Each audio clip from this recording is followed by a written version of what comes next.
Shalom dostlar. Bugün men diplom alıp sabahta bitirmek жатырмын.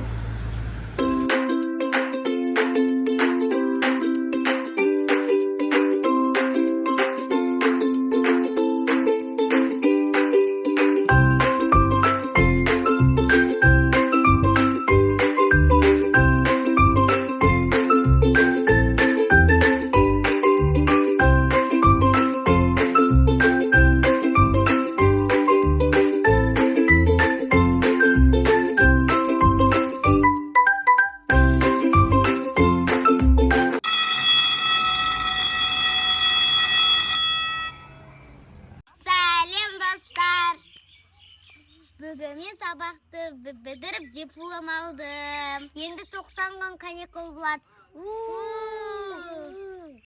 Ал кыздар 90 күндө не істейсіңдер?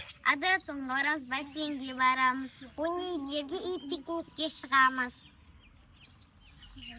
Ал достар, мен де ертең диплом аламын, сол кезде мен де 90 күн каникулға шығам. Ертең саған соңғы сабақ, я? Қоштасу ертең сенде, я?